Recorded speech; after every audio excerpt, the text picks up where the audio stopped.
So Haiti is the poorest country in the world.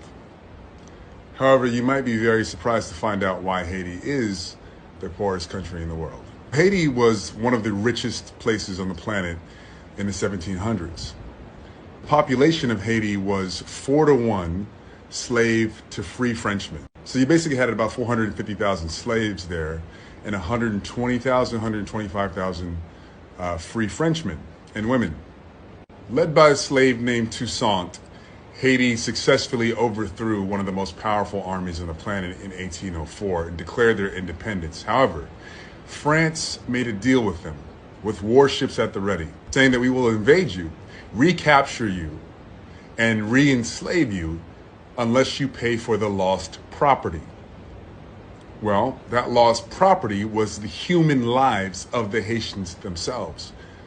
So France slapped Haiti with a $21 billion bill. That's $21 billion in today's money. It took until 1947 to pay off the initial loan. It took Haiti almost 150 years to pay off that loan. And obviously you guys know about loans and financing and debt. So how did Haiti pay that money off? Especially because France forced them to give them 50% off of their products. So Haiti was accounting for 3/4 of the world's sugar at the time. And I think a quarter or maybe 1/3 of the entire slave trade at the time. Saint-Domingue was also known as the capital of the slave trade in the West Indies, and also the worst place for a slave to end up because it was so brutal, torturous, and you could be raped and kidnapped at any point in time and sent anywhere in the world. So that debt was financed and collected by French banks, as well as an American bank that was established in 1812, which is called Citibank. That's right. Your bank has been collecting money from Haitian people to pay for their own freedom since 1812 and stopped only in 1947. With the natural resources and the people working the land that Haiti had, it should have been one of the richest countries in the world. But the transfer of wealth from Haiti to France and Haiti to French banks and Haiti to American banks to finance what is called the independence debt, which is no more than a debt for the descendants of slavery to continue to pay the countries and the people that enslaved them for their own freedom. It's well documented. It's well documented that the debt was based on slave owners losing their property. In 2004, the Haitian government demanded that France pay back the billions of dollars that it forced the Haitian people to pay for its own freedom. So think about this. It's like France had their warships ready, just basically gangstered their way into Haiti's pockets. After Haiti beat the French military in 1804, by 1825, France had warships at the ready, off the coast of Haiti, looking at the island like, nice island you got there. Be a real shame if something happened to it. Okay?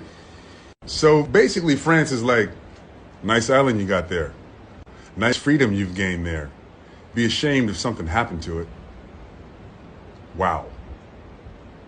That's the most gangster, ridiculous, disgraceful shit I've ever heard in my life.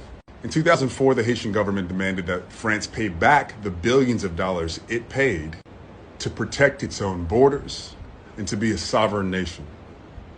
Can you imagine if you had to pay somebody so that they wouldn't attack you? If you had to pay somebody so that they wouldn't enslave you? If you had to pay somebody because your great-grandparents had been kidnapped and held hostage, and the price that you had to pay for a free life was billions of dollars to the people who did it.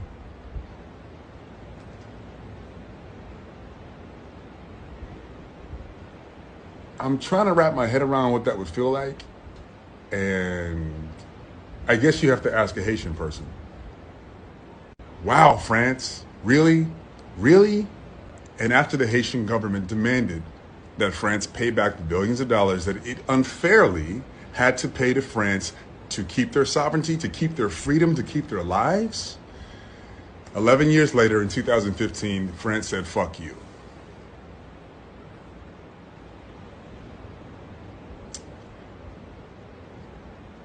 Really, France? Wow, that's not going to age well. So if you've ever wondered why Haiti's so poor, ask France. This is the most egregious and famous independence debt that the Caribbean has had to pay to its former enslavers. But it's not the only one. Just imagine where this world would be if black people didn't have to pay back the children of the enslavers.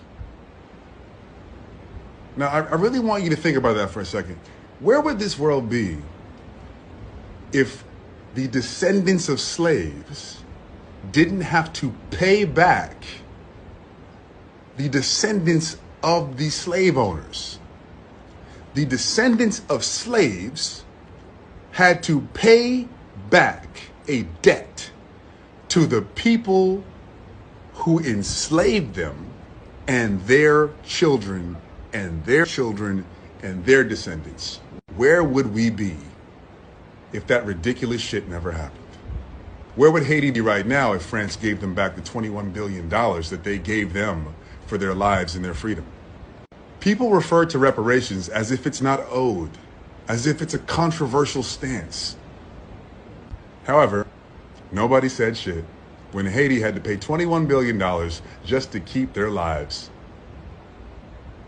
So somehow it's controversial that the descendants of the people who were held hostage and kidnapped want to be paid for their troubles, want to be paid for the injustices done to their ancestors, and how those injustices play out and manifest in our lives today.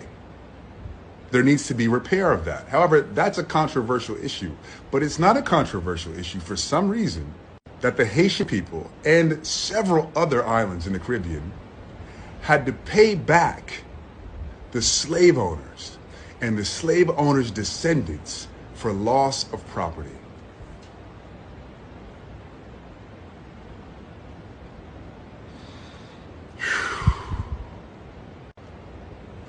Is it starting to sink in? I don't know what the answer is, but if you're French, I highly recommend that you reach out to your government and tell them to give Haiti their money back. It's fucking disgraceful. I love you guys. I'm just being honest.